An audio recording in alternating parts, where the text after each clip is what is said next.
Thank you, Leslie. All right, so let's jump into our presentation. And again, sit back, relax, and enjoy, I hope. And I will open it up to questions at the end. And if you do have a specific question, throw it into the chat, but hopefully we'll be able to answer all of those for you. And welcome to your children too. You know, we are all about growing great kids. That's the theme of our school, the mission statement of our school. And we take it to heart. I'm more importantly a dad than I am a principal or an administrator. I have a whole batch of children myself. I have a daughter that comes to the school. So this is really about growing great kids and helping us as parents and as educators to do our very best job at doing that. And it's a complicated task, yet it's kind of simple. The principles that we can follow to do this are rather simple. They're just not easy to do every day. So let me jump into talking to you about what a charter school is. So let me make sure my slides are being presented before I go further. And just double check here.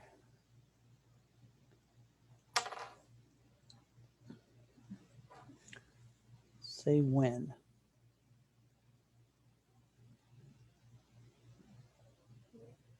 And let me welcome Michelle and Jennifer.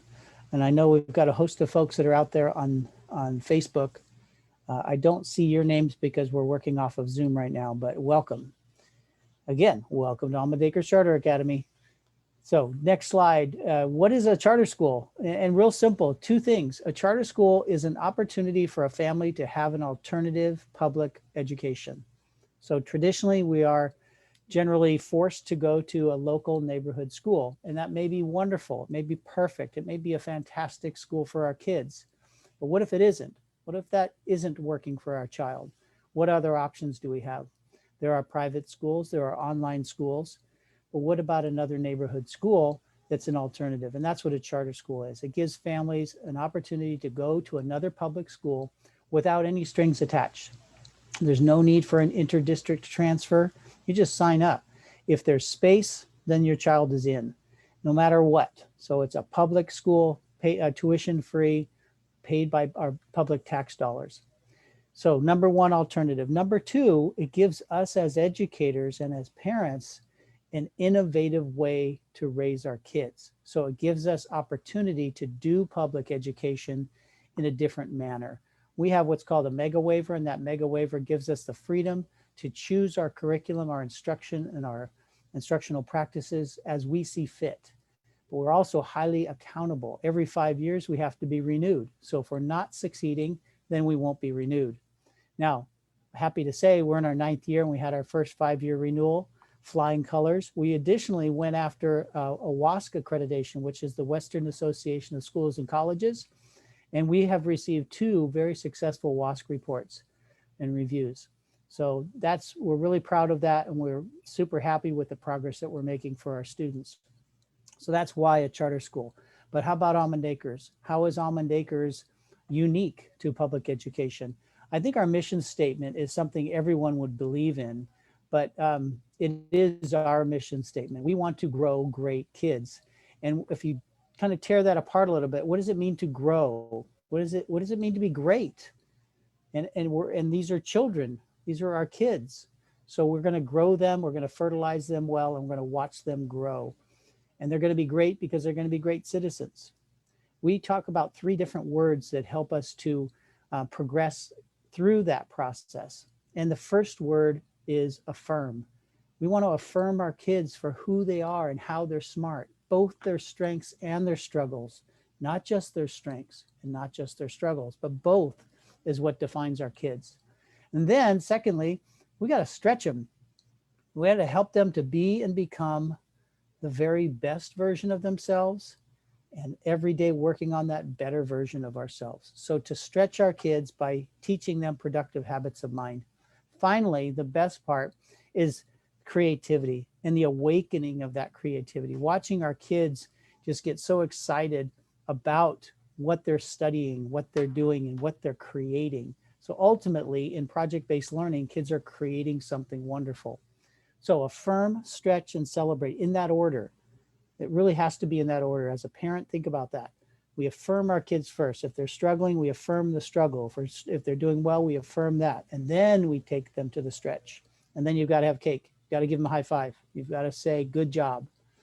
All right, so that's our mission statement. What happens as a result of that? We get leaders.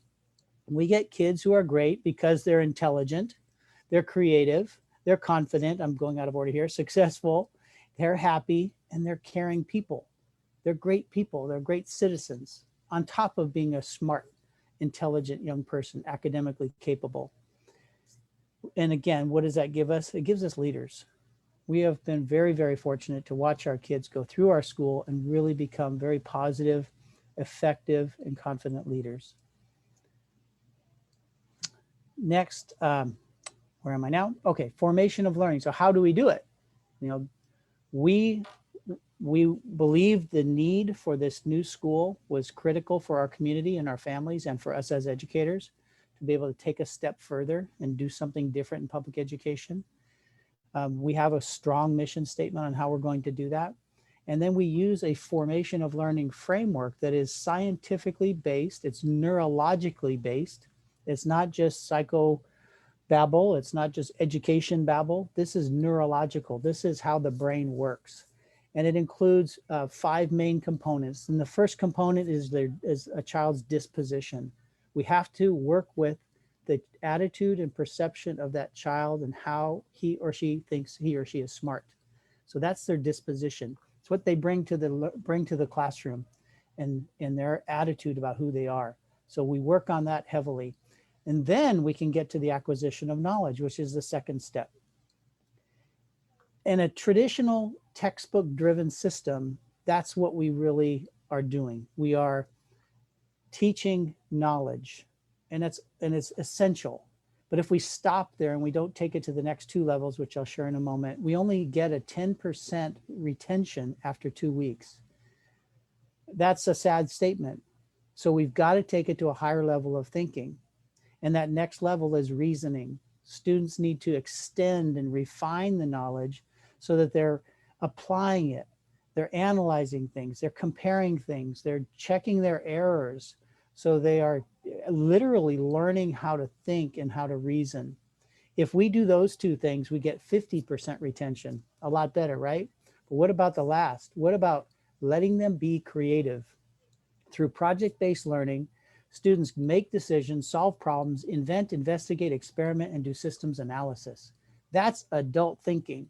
That's the ultimate goal, is that kids will walk away with an education that allows them to be creative thinkers, and they'll have these systems in place and know how to do that when they're young adults and into their career. So that's creativity, and that's what we call project-based learning. We also add service to the project, which is like putting icing on the cake. Finally, all of those need to be assessed. We need to be constantly asking ourselves, are you learning it? Are you doing the reasoning? Are you being creative? How's your disposition today? So there's an assessment process that goes into that as well. That's what we call our formation of learning framework. And it's the basis of all of our instructional programs. So one more time around the block, disposition is that unique learner. It's how they're smart. It's not how smart they are, it's how they're smart. Both their strengths and their struggles. We use a kite system, we call it. See that little kite picture? That's a graphic image of how that child is smart. Secondly, we'll click on to the acquisition of knowledge. Oh, sorry.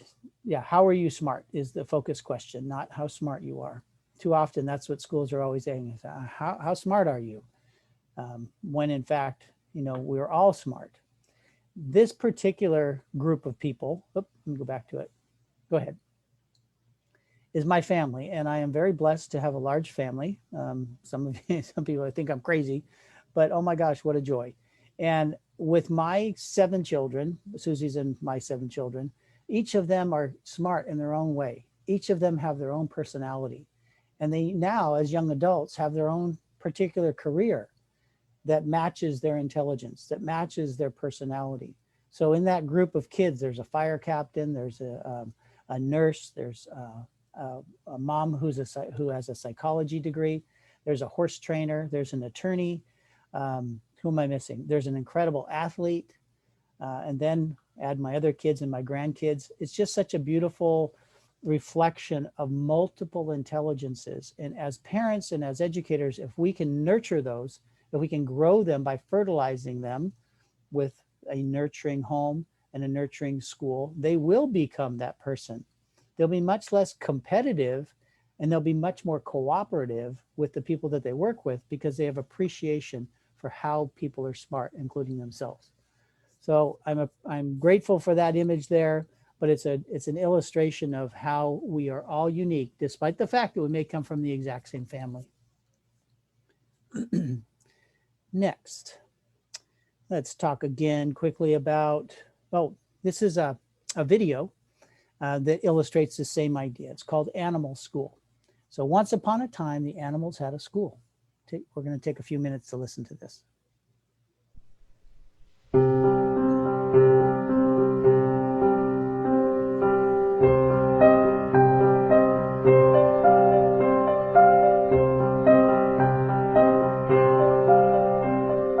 Once upon a time, the animals had a school.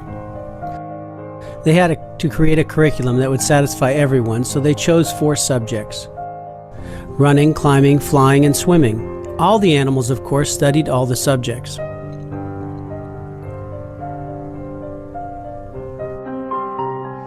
The duck was very good at swimming, better than the teacher, in fact. He received passing grades in running and flying, but was hopeless in climbing, so they made him drop swimming so that he could practice climbing. After a while, he was only average at swimming, but average is still acceptable, at least in school, and nobody worried much about it, except the duck. The eagle was considered a troublemaker. In his climbing class, he beat everybody to the top of the tree, but he had his own way of getting there that was against the rules. He always had to stay after school and write, "Cheating is wrong," 500 times. This kept him from soaring, which he loved, but schoolwork comes first. The bear flunked because they said he was lazy, especially in the winter. His best time was summer, but school wasn't open then.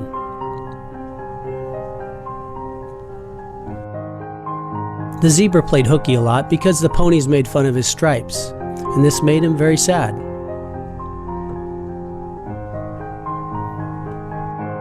The kangaroo started out at the top of the racing class, but became discouraged when he was told to move swiftly on all 4 legs the way his classmates did. The fish quit school because he was bored. To him, all 4 subjects were the same. But nobody understood that because they had never seen a fish.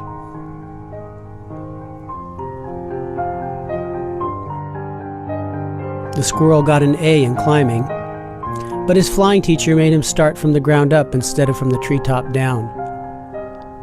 His legs got so sore practicing takeoffs that he began getting C's in climbing and D's in running.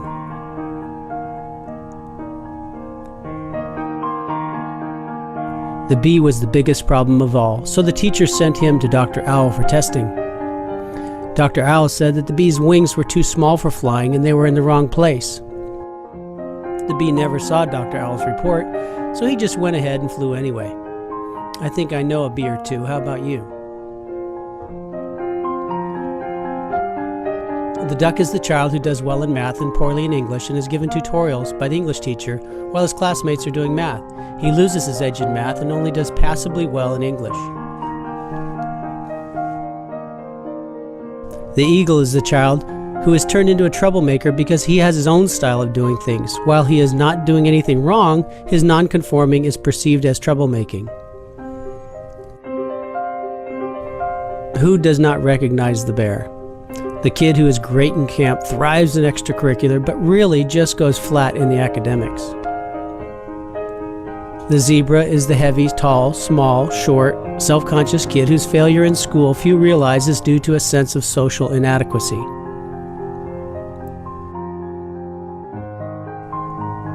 The kangaroo is the one who, instead of persevering, gives up and becomes the discouraged child whose future disappears because he was not appreciated. The fish is a child who really requires full special education and cannot shine in a regular class environment.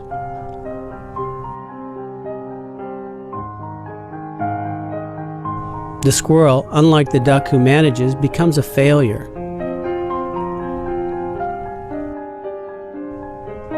The bee, oh, the bee is the child who the school just feels it cannot deal with. Yet against all odds, with the backing of his parents, has enough self-motivation to do well even though everyone thought he couldn't. I had the pleasure of knowing many bees. Your child is a unique blend of talents, personality, and ingredients. Nowhere else to be found.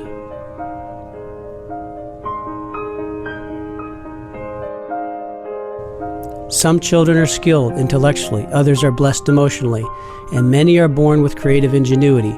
Each child possesses his very own exclusive collection of gifts. Your child did not come with a direction booklet. Effective parents are always learning, studying, and customizing the instructions for their individual child.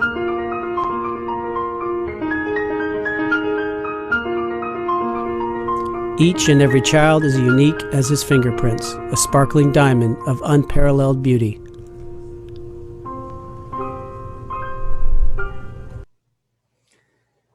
To me, that's quite a touching video every time I watch it. And I narrated that probably 15 years ago. And it really speaks to the fact that our children deserve, based on their own unique gifts and talents, to be treated with dignity and respect. And when they are, and they're not, pushed to do something that they can't do, then they feel loved. They feel like they're cared for. Not that we can't stretch our kids in many different ways, but to try to make a duck jump well isn't going to go very well. Anyway, it's a touching story, and it speaks to the philosophy of our school and the respect that we have for every child, and the respect that we as parents have for our children. We know them best. We know how they're smart. We know how they struggle. And by the way, if you aren't familiar with the word parent and educate, believe it or not, they're synonymous. Those words have the same definition. And we've mixed that up. I think probably 50 years ago we did this. The word educate in Latin means to draw out, to nurture, to grow. It doesn't mean to fill in. It means to draw out. So we're trying to draw out the natural intelligences of our kids instead of just filling them up with 3,500 standards. We want that child to be and become the best version of themselves. So parenting means the same thing. They come from the same root, the same idea, to nurture, to grow. That's again why we talk about growing great kids. So how do we do that? We have a variety of curricula to do that. I want to share with you briefly how we do that with our different curricula in each of these 5 areas that I spoke about. So that first area, we're trying to build habits so that their disposition is strong. And we use a host of different habit building tools. The primary ones, a quick quote, my favorite quote from Mr. B. Sow a thought, reap an act. When we think about something, we act on it. Sow an act, you reap a habit. So our actions become our habits. Our habits become our character, and our character becomes our destiny. So how we help our kids to think ultimately develops their destiny. So helping them to be great thinkers, just to be intelligent individuals and knowing how to think, is sometimes more valuable and important than being a great reader, mathematician, or writer, which is critically important, but that's not the only intelligence that's out there. So developing that disposition, we talk about being terrific, being a terrific citizen, meaning trustworthy, respectful, responsible, fair, and caring. So that little acronym helps us to remind children every single day, every morning at Shared Start, we talk about being terrific. Because when we're terrific, everything else can happen. When we're not terrific, we've got to fix that first. And then we develop them with the 7 habits of highly effective people. This week's habit is to seek first to understand and then be understood. So to use those 7 habits, which we know are very powerful habits for adults, why not teach them to children? And that's been a beautiful and very successful element of our curricula. Additionally, we really focus on leadership and having kids have opportunity for leadership roles within the classroom, whether that's you're the person that greets people at the door or you're the electrician and you're responsible for turning off the lights. or maybe you're helping at Shared Starting, presenting. So there are hosts of different leadership roles that empower our students. Back to knowledge, the acquisition of knowledge, we're using the Daily 5 Cafe system. We use Big Ideas Math. Our science is based on project-based learning, so is social studies. VAPA is visual and performing arts, drama, art, and music. They're all incorporated into these lessons. Recreation, which traditionally is called PE, but we like the idea of recreation as opposed to just physical education. And then finally, we have 8 different sports that kids can compete in. We're involved in a league that competes against other small schools. So that's how we're developing the knowledge. The reasoning includes these specific reasoning skills that kids are explicitly taught how to do. How do I classify? How do I analyze somebody else's perspective? How do I analyze my errors? What about inductive and deductive reasoning, abstraction, and then comparing and contrasting? So those are reasoning skills that are explicitly and directly taught to kids.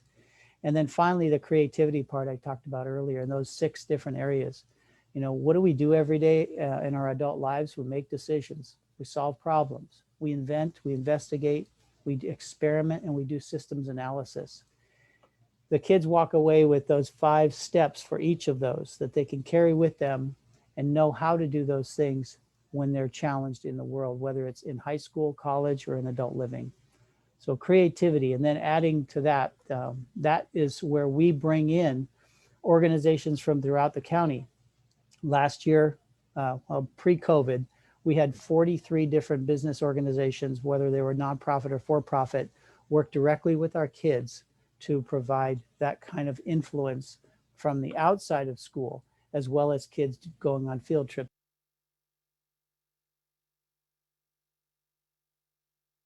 Fine as creativity. Service, adding that extra element of service is super. I'm going to show you a couple pictures here in a moment to illustrate some of the services that kids have done. So go ahead to the next one. 1 second here. All right, and go to the next. So here are some pictures of kindergartners working with Ada's Lodge, listening to stories, and then writing stories and reading their stories to the adults in Ada's Lodge.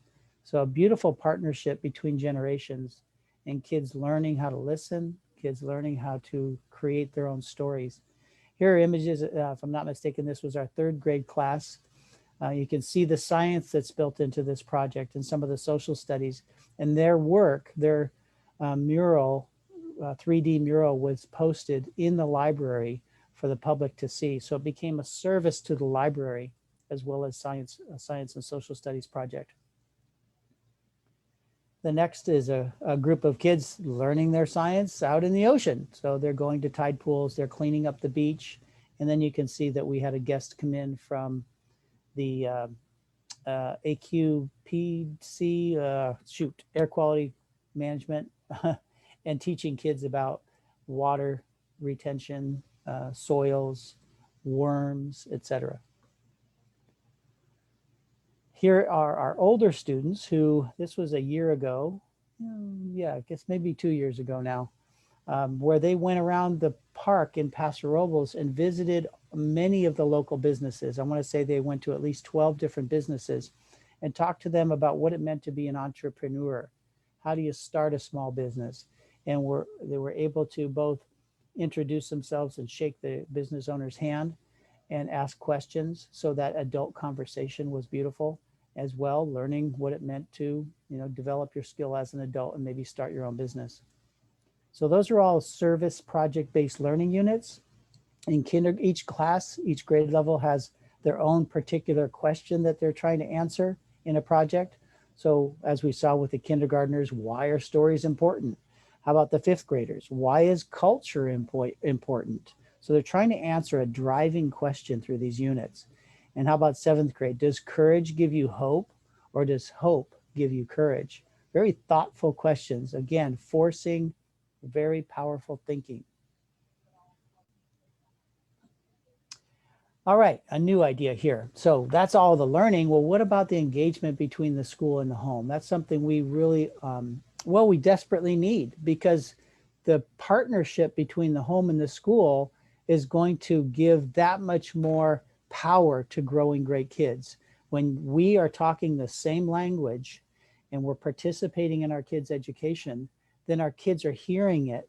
We're bookending them so that they can hear this and how it applies at school and at home. So your partnership with us is critical, and we invite you in. We invite you onto campus if that's an opportunity for you. We invite you to open up your business. Any skill sets that you have that you'd like to share with the school, your child will say, wow, my mom or dad, they're helping the school. They must think my education is important. So we really need the partnership between our parents, our families, and our school. We're a K-8 school, and there are only a couple of other K-8 schools in our North County, and both of those are private. We believe strongly that that K-8 system is very, very effective. It eliminates a major transition from elementary school to middle school, which many people don't recognize as a time where so many things drop off. Where academically, the transition is very detrimental to kids. Research has proven to us that the best system for a child to go through in terms of maintaining their social, emotional health, as well as their academic achievement, is a K-8 system. So we're really happy to be a K-8 school. It also provides great leadership for our older kids and a beautiful relationship between all of those kids in each of those grade levels. Sports, yes, sirree. We are very pleased. We've developed over the past 5 years with our recreation teacher and our athletic director, Mr. Somerville, a host of different sports for boys and girls, and again, competing with other schools in the county. So we're very pleased to have that as a part of our program. We have a new school site coming, if you didn't know. If you haven't driven down Niblick Road, boy, is it beautiful. This is a virtual image of what it will look like. So we're going to show you this quick video so you get a taste of our new campus. This is the front of the campus on Niblick Road.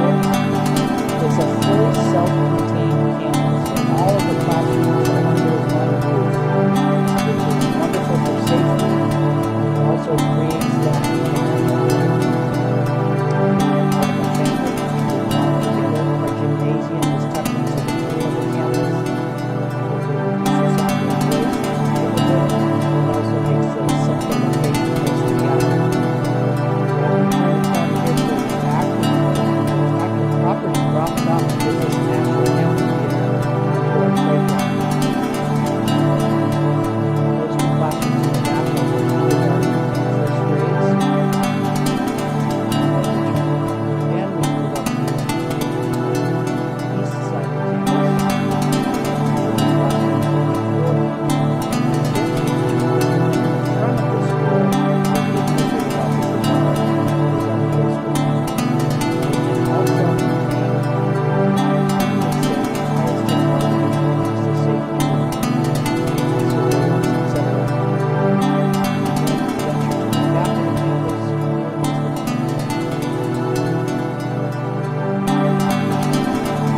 All of the traffic goes around the perimeter of the school, so you keep it off of the highway. So this is from the north facing south, parking lots in the back.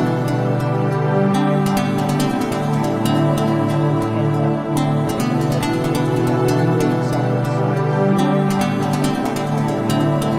This is walking into the entrance of the campus. Administrative offices on the sides there. Into the campus. Developing an 8th grade class is actually designing this space and turning it into an atrium. So that's our new campus. It is ready to roll, and as you've probably seen, we have done most of the excavation and the utilities are going to be dropped in soon.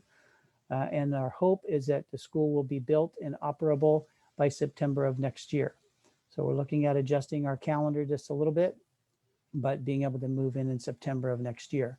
Sounds like a tight timeline, but we have a contractor that's done this 200 times with hospitals and convalescent homes and schools. So we're confident that we'll be able to make this happen.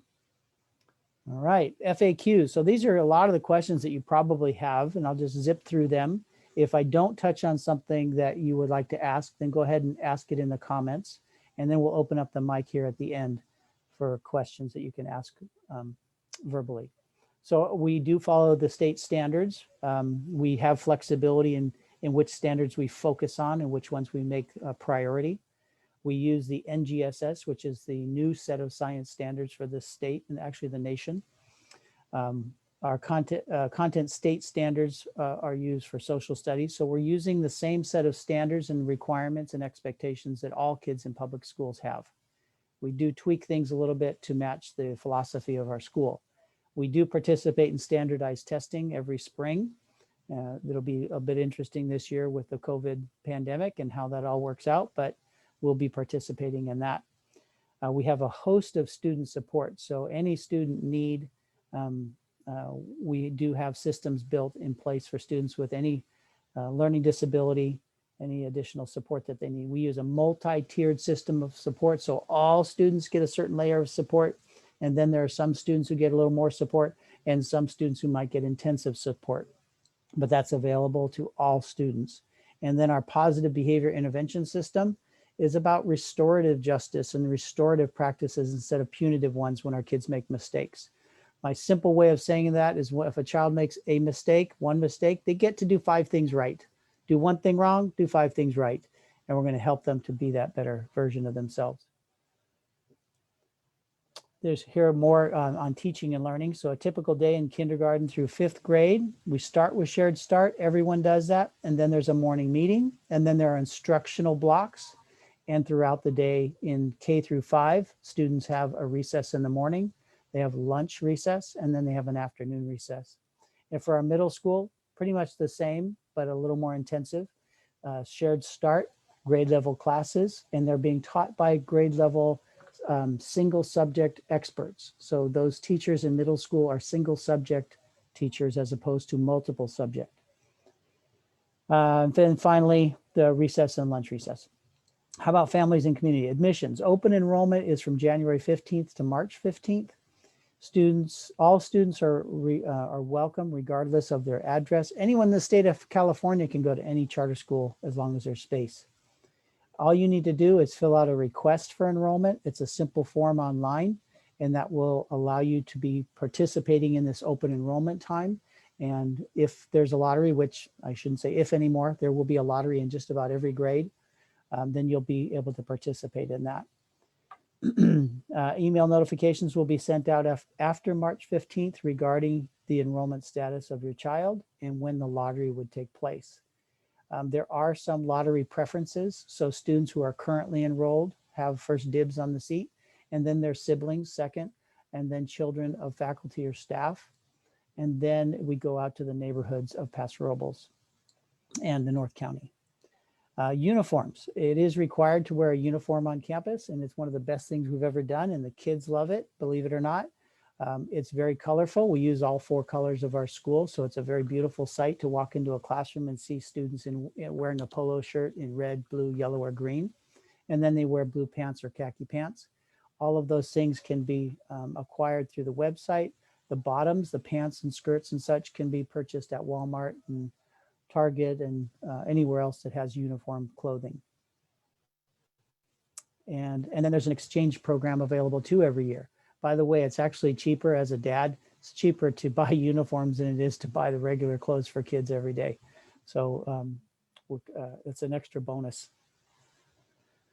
Next area of questions is administration. So charter school facts, yes, it's tuition free. It's funded similarly to other public schools. There are 1,300 charter schools in the state of California.